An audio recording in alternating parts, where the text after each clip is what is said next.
commencer, je vais vous dire d'où je parle, hein, parce que c'est important. Au cours des 30 dernières années, à l'Institut de criminologie de l'Université Paris 2, puis maintenant au Conservatoire national des arts et métiers, nous avons créé le Master national de criminologie. J'ai eu comme étudiants français et étrangers une grande partie des hommes et des jeunes femmes qui sont engagés dans la lutte antiterroriste, dans la lutte contre le crime.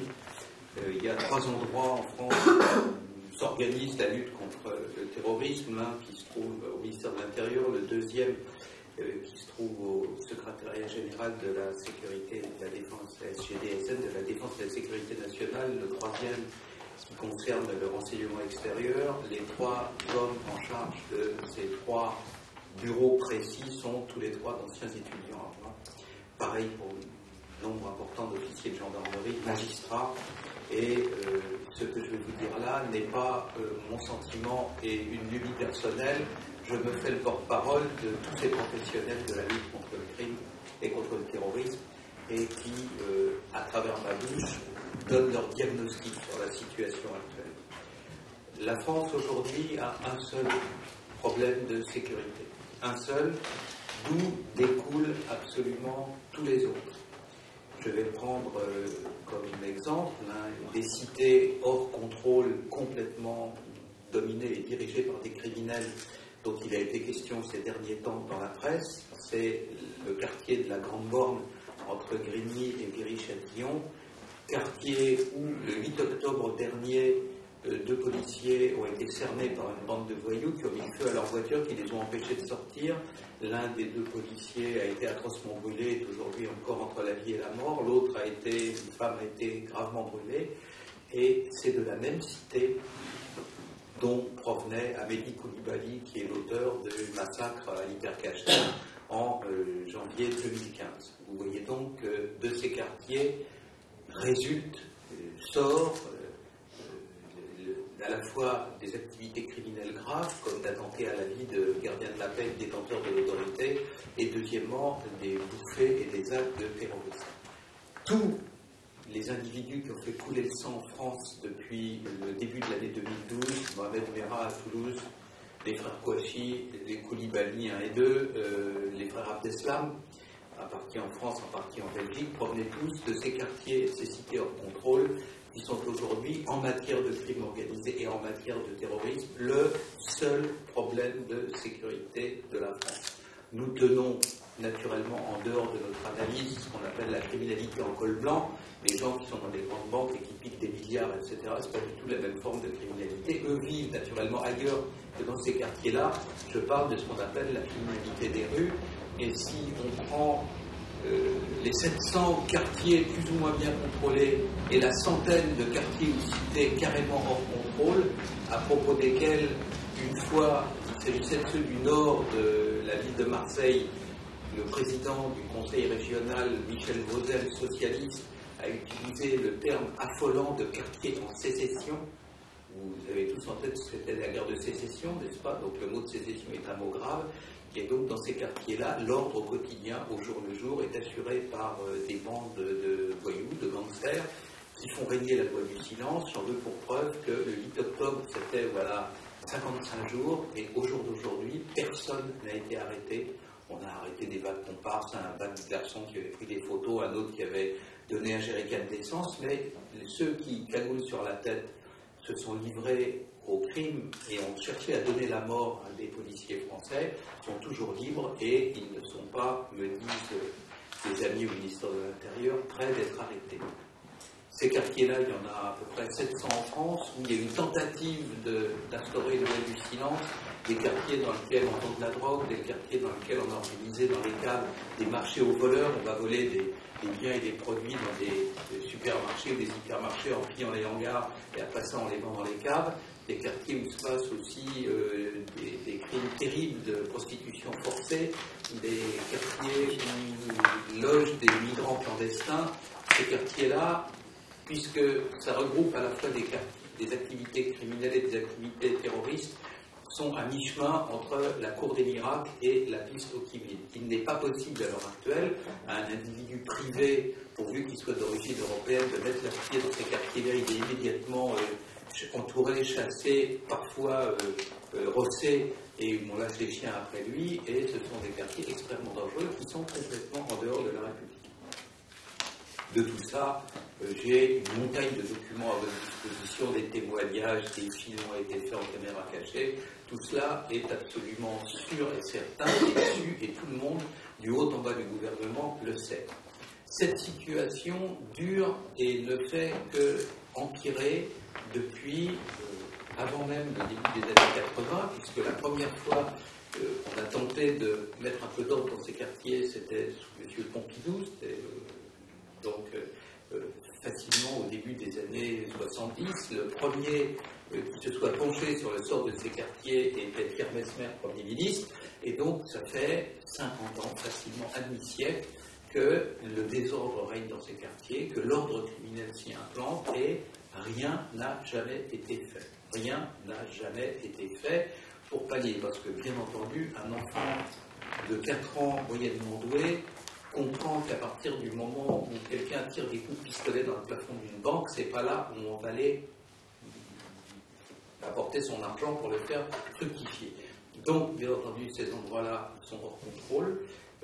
Dans les quartiers en question, vous avez au bureau de poste de la ville une liste des quartiers, des cités où on ne va plus. Vous avez au jour le jour des lignes d'autobus qui fictivement disent l'autobus s'arrête là, mais depuis des années et tous les jours, le quartier fait demi-tour 2 stations avant la fin parce qu'il n'a pas envie de prendre des cailloux ou des cocktails Molotov. Vous avez des quartiers où les organismes de pompes funèbres ont une liste sur le mur parce qu'il y a des quartiers où on ne va plus avec un catafalque sur lequel il y a une croix, parce qu'on prend des cailloux, etc. Ce n'est pas un cas isolé, c'est fréquent, notamment dans le 9-3. Vous avez des quartiers dans lesquels les pompiers ne vont plus, dans lesquels les médecins des urgences ne vont plus, et tout ça, ça représente en gros le plus dur, une centaine de quartiers. Sont-ils inconnus? Non, ils sont célèbres, tout le monde connaît le nom. Ben, il y a la Grande Borne à Grigny, il y a les pyramides à Évry, il y a le terrible Clos Saint-Lazare à Stein, dans lequel des individus montent la garde avec des kalachnikovs le jour et nuit, pratiquement, pour vendre de la drogue. Dans les quartiers en question, les populations sont entièrement subjuguées, sous contrôle, soumises à la loi du silence. Ce sont des quartiers dans lesquels les ascenseurs étant monopolisés pour les dealers, des femmes enceintes ayant un enfant dans les bras sont obligées de monter la poussière, autrement on la vole au 8e étage à pied en prenant l'escalier, parce qu'on ne peut pas faire autrement. Ce sont des quartiers où la population est martyrisée, personne ne le dit. Récemment, il y a eu des primaires de la droite, j'ai naturellement observé et lu tout ce qui s'était dit, les échanges, les émissions télévisées, les comptes rendus dans les journaux. Il n'y a pas eu un mot sur ce sujet-là dans la bouche d'aucun des 7 candidats. Aucun, pas un mot, zéro. C'est un problème. Et non seulement il y a le problème de ces cités-là, mais rayonne à partir de ces cités sur les 20 ou 30 kilomètres qui les entourent, ce qu'on appellerait la zone de chalandise s'il s'agissait d'un supermarché, les 3 quarts des actes illicites ou criminels qui pourrissent la vie des gens au quotidien. Vous avez vu tous les actes de violence qui sont commis contre des enseignants depuis 1 ou 2 mois. Ceux qui se sont produits en Seine-Saint-Denis, le lycée était de l'autre côté d'une cité chaude de Saint-Denis qui s'appelle les Francs-Moisins, et ainsi de suite. C'est toujours à proximité de ces quartiers ou de ces cités que sont commis des actes illicites ou des actes criminels. C'est là où on tire avec des armes de guerre sur les policiers, et tout ça ne fait pas l'objet d'un mot, d'un commentaire. C'est un non-sujet politiquement, et personne n'en parle. Le gouvernement, parce qu'il est animé par une idéologie qui fait que les auteurs de ces actes criminels sont considérés comme de malheureuses victimes de l'exclusion et du racisme, et les gens de l'opposition parce que finalement, quand ils étaient au pouvoir, au cours des 30 ou 40 dernières années, ils n'ont rien fait en la matière qui soit de nature à mettre fin à ce problème. J'ajoute que c'est un problème unique en Europe, que c'est à partir de ces quartiers-là qu'en 2005, 5 ou 6 000 voitures ont été brûlées dans toute la France, et que ces actes sont tellement incompréhensibles pour les autres pays d'Europe, car ça ne se produit jamais chez eux, nulle part ailleurs en Europe. Il y a eu une émeute en tout et pour tout dans 18 ans en Grande-Bretagne, il y a 3 ans ou 4 ans maintenant, et c'était la première en 18 heures, il n'y en aura plus dans les temps qui viennent. Et voilà la situation très particulière dans laquelle on se trouve. Pourquoi? C'est une situation là aussi qui est sans exemple. Monsieur le député a fait allusion à ce qui s'est passé dans les années 80 quand Mitterrand est arrivé, qu'il y a eu les premières émeutes aux Minguettes. Et à ce moment-là, on a confectionné une loi, un texte. On a mis en place un protocole d'action pour les quartiers en question. Le député s'appelait M. Bonnemaison. Ce qui me fait un peu trembler, c'est que M. Bonnemaison avait un enfant chéri, et son enfant chéri, qui l'aidait dans toutes ses entreprises, vient de devenir le ministre de l'Intérieur. Alors, après, M. Leroux. Donc, heureusement que ça ne va pas durer très longtemps, parce que ça fait un peu trembler. Et donc, le plan Bonnemaison, depuis, a été repris, reproduit, reconduit d'une année sur l'autre, d'un gouvernement sur l'autre, de la droite à la gauche et de la gauche à la droite, dans un cas absolument sans exemple de gâtisme administratif. Vous savez qu'il y a une définition de la maladie mentale terminale pour les psychiatres qui est la suivante: recommencer chaque fois le même geste en attendant à chaque fois un résultat différent. Et bien voilà, on a entendu ça. On fait la même chose, on est toujours dans le plan Bonnemaison, il est reconduit chaque année, on repeint des immeubles en rose, ce qui fait que la France pourrait sans doute être dans le livre des records comme ayant les malfaiteurs les mieux logés à l'ouest des Galapagos, parce que ça revient à ça, et pour le reste, eh bien, rien ne change. Et tant que l'activité criminelle dans ces quartiers-là n'aura pas connu son terme et qu'il n'y sera pas mis fin, tout le reste, tout ce qu'on fait, tout le social, tout l'économique, toute la tentative d'implanter des entreprises, ça voué à l'échec, parce qu'à l'heure actuelle, tout ce qui est fait tombe entre les mains de criminels et l'objet de raquettes, et la situation, comme on le voit, s'empire, puisque maintenant on ose essayer de tuer. Vous connaissez l'origine de ce qui s'est passé à la Grande Borne. On avait installé il y avait des coupeurs de route, vous savez, comme au fond de l'Afrique. Alors il y avait des voyous de la cité qui se mettaient sur la route et qui attendaient les voitures, qui piquaient les sacs à main, qui volaient les gens, qui les dépouillaient de leur carte de crédit, je ne sais pas trop quoi. Et on a installé une caméra pour voir un peu ce qui se passait à cet endroit-là. Et donc, comme la caméra dérangeait les manifestants, ils ont projeté des voitures aux flammes dessus. Et après ça, on a fait garder le pylône par des voitures de policiers, et là ils ont tenté de tuer les policiers, et ça fait 56 jours précisément, et personne n'a encore été arrêté. Et le fait de tenter de prendre la vie d'une personne qui détient l'autorité en France, monsieur le ministre de l'Intérieur qui vient de devenir Premier ministre, a depuis toutes les nuits des policiers dans les rues. La presse, vous savez, elle essaye d'arranger les choses, elle n'est pas neutre et objective dans la matière, donc elle dit qu'ils sont là pour leur retraite. C'est pas vrai. La nuit, les policiers dans la rue, ils crient arrêtez les racailles, voilà ce qu'ils crient dans la réalité des faits, et ben, on ne les arrête pas, et toujours à la Grande Borne, on les a pas arrêtés 50. Alors, c'est simple, je connais un certain nombre de dirigeants politiques, ils sont conscients à l'heure actuelle qu'on est au bout de ce qu'on peut supporter et tolérer en la matière, parce que tant qu'on fera du social et de l'économique sans avoir résolu le problème des criminels qui tiennent ces quartiers en main, ça sera exactement mettre un cataplasme sur une jambe de bois, et il faudra, mais vite, qu'ils arrivent à trouver des formules et qu'ils prennent des décisions, et j'en conclurai là-dessus, parce que les choses sont en train d'évoluer de manière problématique. Vous savez qu'il y a une plateforme en France où on peut dénoncer les gens qui se radicalisent, etc., la plateforme de déradicalisation, qui est entre les mains de policiers du renseignement qui écoutent ce qu'on leur dit, et il s'est produit quelque chose l'été dernier qui a changé complètement la donne. Ce qui s'est produit, Saint-Étienne-du-Rouvray, des fanatiques, deux petits fanatiques ont tenté, et d'ailleurs réussi, à égorger un prêtre et l'ont tué. Les Français ne sont pas toujours fourrés à la messe. Ils ont souvent une certaine distance avec la religion de leurs ancêtres, mais il y a quand même des choses auxquelles on ne touche pas.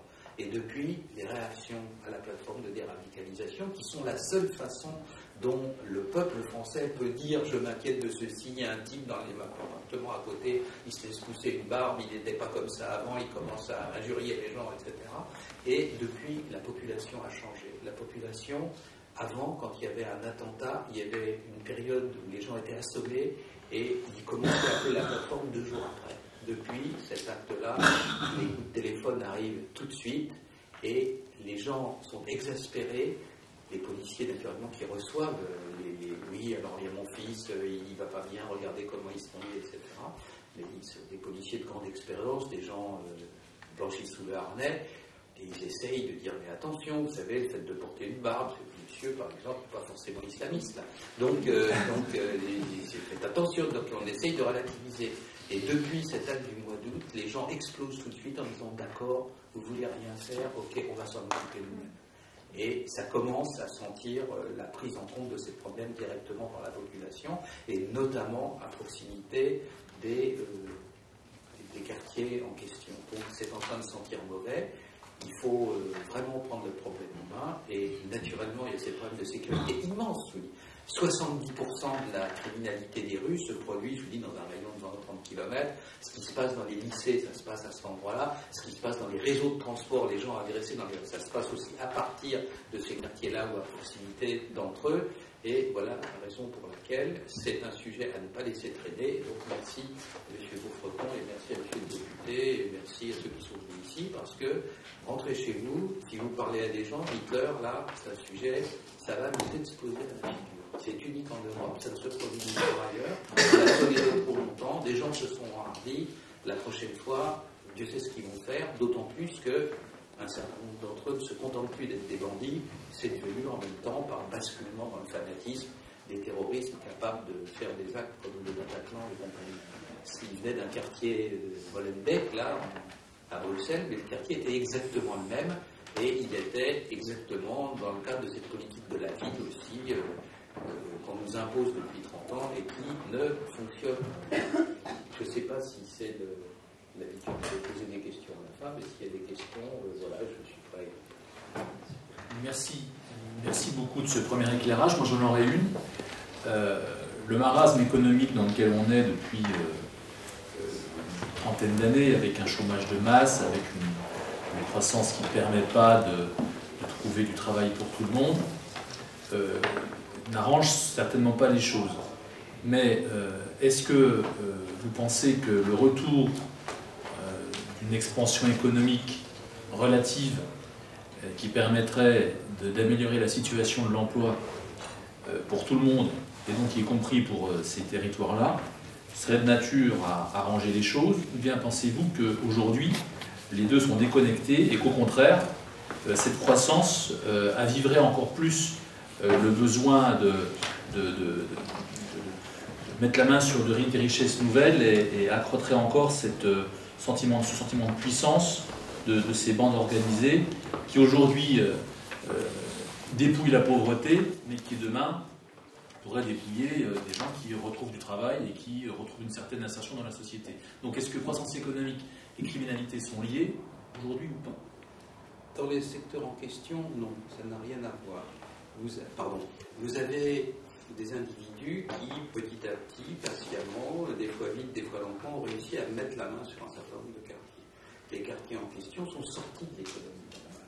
Il n'est pas possible, à l'heure actuelle, dans les quartiers en question, de gagner sa vie autrement que dans l'économie souterraine. Les commerces sont fermés depuis belle lurette, il n'y a pas de transport, les gens qui ont des voitures risquent de les voir flamber, à chaque instant s'ils déplaisent aux caïds de la tour ou quelque chose comme ça, et donc agir dans le cadre de l'économie légale dans les quartiers en question est extrêmement difficile. En plus de ça, les jeunes qui vivent dans ces quartiers sont extrêmement mal considérés de toute sorte. Dès que quelqu'un se présente avec un curriculum vitae et qu'on voit qu'il vient de la Pierre Collinet ou de la Hameau ou de la Pyramide à Évry ou alors de la Grande Borne ou des Minguettes ou quelque chose comme ça, naturellement le débit de l'adresse, il compte. Je passe beaucoup de temps à essayer de trouver des premiers emplois à des étudiants à la fac qui viennent de ces quartiers-là pour dire mais non, il n'y a pas de problème, c'est moi qui vous le garantis, il n'y a aucun souci avec ça, mais ils sont quand même... Donc il y a cette double peine qui les atteint directement, qui est celle-là. Quant à la misère sociale, c'est un bouteillon socialiste qui est totalement dépourvu du moindre fondement. J'en prendrai un seul exemple. Je vais parler du prêtre qui a été égorgé à Saint-Étienne-du-Rouvray. il a été gorgé par un jeune homme qui ne tombait pas de la lune, il avait une famille. La famille dans laquelle il vivait est un modèle d'intégration républicaine. Dans nos rêves les plus fous, on ne peut pas imaginer une famille venant de l'extérieur, d'une de nos anciennes colonies, et tournant aussi bien. La mère est institutrice de l'école laïque, le père est maintenant à la retraite, le grand frère est ingénieur en informatique, la sœur est avocate. Le reste de la famille est dans l'idéal de ce qu'on peut espérer en termes d'intégration. Il y a un mouton noir dans la famille, celui qui tourne mal, qui est psychotique. Quand il était petit, il avait des crises, il se réfugie dans une espèce de fanatisme et il finit par écorcher le curé. Et ce fait de faire en sorte que tout le reste de la famille ne soit pas un modèle d'intégration, mais soit tous Golden Boy ou trader chez Goldman Sachs, ne changera absolument rien au fait en question. Ce sont des minorités, et les minorités en question sont inatteignables par toute forme de travail normal et de travail légitime. On a fait des études qui montrent ça. Les gens qui sont à l'heure actuelle dans ces situations qui ont assumé, qui ont fait le choix d'une vie délinquante ou pire encore d'une vie criminelle. Imaginons qu'il y ait un seul guichet pour trouver un emploi en France. Que ce soit d'ailleurs, mais là, c'est notre problème. Vous avez un guichet, il faut se présenter là pour trouver un emploi, et un seul. Vous imaginez que ces gens-là dont je parle sont les premiers à la queue? Non, ils sont au bout de la queue. Il faut les pousser à pied au cul pour qu'ils y aillent dans la queue en question. Et donc, avant de créer un emploi qui sorte à des garçons en question de la délinquance, il faut en avoir créé 10 000 pour assécher toute la population et arriver tout au bout de la queue. Ça avait été fait une fois, il n'y a pas d'étude nationale là-dessus, mais la ville de Boston, qui est une ville de gauche aux États-Unis, qui est dirigée par des gens qui ont en tête pas loin de l'idéologie du Parti socialiste, ils avaient fait une étude pour savoir combien de gens il fallait tirer du chômage pour arriver à trouver un emploi, un des voyous en question. Pour sortir un individu de la délinquance, il faut créer 10 000 emplois. Voilà, c'est naturellement. Et à un moment donné, on ne coupera pas au fait de cibler des criminels et de les mettre en état de nuire. Parce qu'autrement, on peut assécher les marigots tant qu'on veut, c'est les derniers crocodiles au fond du trou. Donc, si les solutions du social et les solutions de l'économie fonctionnaient, on le saurait parce que naturellement, ça a déjà été tenté 1000 et 1000 fois. Le plan Bonne Maison, c'est que ça, plus de rénovation urbaine. Et quand le plan Bonne Maison a été fait, je vous dis ça en conclusion, et parce qu'on n'a pas tous les jours l'occasion de rire, un des promoteurs, des défenseurs de la loi Bonne Maison est venu donner une interview à un journal, et il a dit la loi Bonne Maison, ça va marcher et ça aura deux résultats. C'était déjà l'amorce du problème qu'on a aujourd'hui, il se manifestait déjà à l'époque. Il a dit la loi Bonne Maison, elle va empêcher la formation de ghettos en France et elle va faire disparaître le Front National. C'était il y a 25 ans, voilà, on peut rien. Donc on en est là. Alors j'ai une question. Oui, moi je voulais demander qu'est-ce qu'il faut faire. Alors, c'est simple. Ce qu'il faut faire, on aurait pu le faire. Ces quartiers-là ne sont forts que de nos faiblesses. Au moment où il y a l'affaire de Charlie Hebdo et d'Hypercacher, tout ça en 2 jours. Dans les quartiers en question, les individus qui font ces exactions-là n'ont naturellement, depuis belle lurette, plus peur de la police. Il se trouve qu'on arrive de passer une fois de temps à la télévision, donc de temps en temps dans la rue, il y a un des petits loulous qui m'appelle « Ah, je t'ai vu chez Calvi, et t'es cool, et bien, c'est vrai que t'as vu des mafieux, et tout. » Mais oui. Alors, on va boire un café, puis on va voir. Et donc, une fois, il y en a un qui a dit « Mais tu sais, mon frère, c'est un vrai bandit, il attaque les banques, tu veux le voir ?» Alors, j'ai dit « Ben, comment donc ?» Et donc, je me suis retrouvé au fin fond du 9-4, là, du côté de Vitry, les cités où j'aurais certainement été, sans y avoir été invité, les Montagnards, la cité, des Rivry et Vitry. Et là, j'ai vu les caïds. Et je leur ai dit, ça va les enfants? Ils disent, ouais, ici, tu sais, les keufs, on les voit pas trop. Et puis, ils étaient chez eux, ils étaient tranquilles, il n'y avait jamais un policier dans le coin. Et ils disaient, les keufs, c'est des bouffons et tout, on n'a pas peur. Et tout. La seule chose dont ils aient peur, c'est les gendarmes. Les gendarmes, parce que les gendarmes, c'est les militaires, ils tirent. Vous vous souvenez de la tentative d'un jeune homme en 1995 qui s'appelait Mohamed Kelkal, au moment du GIA en Algérie. Il a tenté de faire un maquis dans la région lyonnaise, ce n'était pas une bonne idée. Il a croisé les gendarmes, il a sorti une arme, 2 minutes après, il avait 2 balles dans la tête et il était mort. Donc ça marque les esprits quand même. Quand on tire, oui, car comme le disait l'autre, quand on est mort, c'est pour longtemps. Hein, voilà. Donc là, ils ont compris qu'il ne fallait pas jouer. Je ne dis pas qu'il faut se conduire comme un cow-boy et qu'il faut avoir une politique comme celle-là, mais à partir du moment où des gens sortent une arme et la pointent sur un gardien de la paix ou sur un gendarme, les gendarmes tirent. Les policiers, ça fait belle lurette, ils sont paralysés par l'IGPN. Dès qu'ils pensent à leur arme, oui, ils ont une commission d'enquête, etc. Mais pourquoi, mais comment? Vous vous êtes servi d'un pistolet à bouchon, mais quelle horreur. Donc les gendarmes, ils ont des règles d'engagement claires, celles des militaires, et ils tirent. Donc le 9 janvier 2015 au matin, il fallait réquisitionner 100 immeubles dans les sensibilités les plus problématiques. Il fallait implanter une gendarmerie au milieu. Au hurlement de joie de la population qui n'en peut plus. Il y a des appels au secours. La semaine dernière, il y a des gens d'un office HLM qui ont porté plainte contre l'État en disant « Regardez l'État dans lequel on vit, tout est dégradé, ils campent avec leurs pitbulls dans les femmes ont vous avez déjà dit tout ça, et vous ne faites rien. » Ils ont attaqué l'État en disant « Faites quelque chose. » Vous voyez à quel point les gens qui dirigent un office HLM, vous savez, co-géré, etc., c'est pas des anciens légionnaires, c'est pas des beaufs, c'est pas des militants identitaires, c'est des socialistes de base ou des chrétiens démocrates de base qui sont là-dedans et qui n'en peuvent plus. Quoi. Ils n'en peuvent plus. Donc c'est ça la situation. Et ça concerne peu de monde. Dans le Val-de-Marne, dans les années 2000, il y a une commission qui s'est réunie sur d'initiative citoyenne en disant le noyau dur, c'est quoi? Ceux qui nous pourrissent la vie dans le Val-de-Marne, c'est quoi? Et ils ont fait une espèce de code mal taillé dans lequel ils disaient voilà, on considère que sont dans le noyau dur les individus qui ont fait l'objet de 17 contacts avec la police et la justice, 17 arrestations, déferments ou mise en examen, ou 17 contacts avec la justice. En 2005, dans le Val-de-Marne, c'était moins de 40 individus. Dans le Val-de-Marne, qui est un département qui doit faire 1 300 000 habitants, on donne à 40 individus. Et ils pourrissent la vie à tout le monde. Alors là-dessus, j'ai été voir des préfets. Le préfet du Nord, le préfet de police du Nord.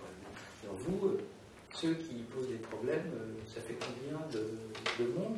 Oh, 50. Des fois c'est 0, comme dans la Creuse ou dans les Ardennes. Des fois le préfet du Nord va dire oh, on en est une bonne centaine, hein, c'est un peu rock'n'roll chez nous. Et à la fin, ça fait moins de, en stock, ça fait moins de 3000 individus pour toute la France. Ce que je viens de décrire intéresse au premier chef des noyaux durs dont le total ne dépasse pas 3000. Alors, bien entendu, pour telle ou telle mauvaise action, ils recrutent les cousins, les mecs de la tour, etc. Mais c'est on ne fait rien. On ne considère pas ça comme sérieux, on ne s'y intéresse pas. J'aurais aussi une question, si vous avez des éléments de réponse, sur le rôle de puissance étrangère dans l'animation de réseaux, de financement, de motivation, d'application. Je dis de puissance étrangère de manière indéfinie. Je ne cible personne, mais est-ce qu'il y a des choses tangibles qu'on peut évoquer sur cette thématique-là dans la criminologie créative? Je vais vous dire, d'abord, il y a le bénéfique. Heureusement que la France a une étroite coopération sur ce sujet-là avec les gens de la police et des services de renseignement algériens. Le nombre de fois ils nous ont prévenus, vous savez qu'ils n'ont pas intérêt à ce qu'il y ait non plus tellement d'islamistes, parce qu'après ça, ils les récupèrent chez eux. Donc, il y a une coopération. Là, cet après-midi, j'étais à l'Institut des hautes études de la Défense nationale. Il y avait un groupe de travail qui voulait m'auditionner. Et dans le groupe de travail, il y avait un colonel de la gendarmerie nationale algérienne et un commissaire de la DGSN, c'est-à-dire un commissaire de police de la direction de la police judiciaire algérienne. Il y en a à chacune de nos... chaque fois qu'on fait des groupes de travail en France, il y a toujours les Algériens. C'est une excellente chose. Ils connaissent le sujet. Ils ont une guerre civile chez eux, dont les dirigeants, tous les dirigeants du groupe islamique armé, comme les compagnistes, les anciens voyous qui s'étaient réislamisés, etc. Donc, comme le disait l'autre, on est dans le sérail, ils connaissent les détours. Ça, c'est la partie positive. Pour la partie négative, je vais vous dire une expérience qui m'est arrivée personnellement. Voilà quelques années, j'avais une étudiante qui faisait ses études à Paris, une bretonne, et elle était sans grande ressource, donc elle devait travailler pour payer ses études, et après ça, passer son concours de commissaire de police, parce que c'est ce qu'elle voulait faire. Et donc elle a trouvé un job dans le Val-de-Marne, justement, qui est aussi un département un peu rock'n'roll, de la périphérie parisienne, et elle a trouvé un travail chez un huissier. C'était bien payé, alors elle va voir, et puis elle dit, ben, c'est bien ça, c'est vous qui allez porter les exploits d'huissier pour dire que les gens vont être expulsés, et puis qu'on va leur piquer tout sauf leur lit et leur chaise, etc. Voilà. Et donc les gens qui sont expulsés, ou alors qui doivent céder tout ce qu'ils ont parce qu'ils n'ont pas payé leur dette ou des quoi, là on est en plein dans la fracture sociale. C'est ça, la saisie d'huissier signale le début de la spirale où les gens... si tout va vraiment mal, à la fin, ils finissent par être sans domicile québécois. Et elle avait très peur, parce qu'elle se dit, je vais me faire jeter dans les escaliers, Dieu sait sur qui je vais tomber. Elle avait les pires cités du 9-4. Et puis, c'était bien payé, elle se dit après tout, zut. Et pour la première fois, elle va dans un HLM, elle voit le nom sur la boîte aux lettres, elle sonne à la porte, elle dit, bonjour, je me présente de la part de l'huissier. Elle tombe sur un brave homme, une brave dame. Alors, qui vit dans les cités en question? Il y a des petits blancs, il y a des gens issus de l'immigration, et puis il y a des Antillais. C'est les trois populations. Les Antillais n'aiment pas du tout être mélangés avec les autres, ils se considèrent comme différents. Donc, et c'est trois populations. Et là, c'était des petits blancs. Bonjour, alors pourquoi? Bah écoutez, je suis venu. Ah, bah c'est gentil d'être venu. Alors vous allez nous expliquer parce que on a reçu des papiers, mais on n'a pas compris. Et vous avez vu personne? Ah non, non. Mais les gens de la mairie, ah ben non, personne n'est venu. Vous savez, ils ne viennent plus ici, etc. Donc, à la fin, la dame de la maison dit, vous savez, on a eu bien du malheur. Alors, elle explique que la voiture avait brûlé, donc que son mari n'a pas pu aller au boulot et qu'il n'était pas bien. Bref, à la fin, tout le monde se met à pleurer. Le mari, la femme, la petite qui a bon cœur se met à pleurer avec eux aussi. Et donc, à la fin, ils disent, c'est gentil. Elle dit, pas du tout, c'est pas du tout, casse-toi, tu vas nous prendre d'autres. Mais c'est gentil d'être venu. Vous savez, ça fait plaisir de voir quelqu'un. Revenez, tenez, on vous offre un café. Et elle part éberluée et elle vient me raconter ça. Alors je lui dis, mais vous savez que vous dormez sur un trésor, vous allez faire ça, et chaque fois que vous me rencontrez. Alors au bout de 6 mois, je vous la joue brève, plus personne ne va dans les cités en question, et elle a interrogé des gens originaires des anciennes colonies, elle a interrogé des Antillais, elle a interrogé des petits blancs comme ça, qui vivaient dans le coin, et au bout de 6 mois, résultat des courses. En tout et pour tout, dans les cités, il y a 3 types de personnes. Il y a les témoins de Jéhovah, il y a, pour les musulmans, le Tabligh. Le Tabligh, c'est un mouvement, c'est pas des islamistes, quoi. Ils accompagnent des gens à l'hôpital, ils prient avec les gens. C'est un truc un peu comme les petites sœurs des pauvres, côté musulman, quoi. Ils ne sont pas très toxiques. Dans le passé, il y a eu des gens qui se sont fait passer pour des militants du Tabligh pour se camoufler derrière, mais les vrais, ceux du Tabligh, c'est-à-dire 9 fois pour... Bon, c'est pas vraiment ma tasse de thé, mais allez, c'est pas Bin Laden.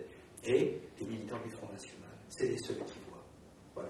Ils voient les noms sur les boîtes aux lettres, alors quand c'est boîtes aux lettres, le type du front il évite, mais en dehors de ça, il y a encore des petits blancs dans ces endroits-là. En dehors de ça, ils ne voient personne.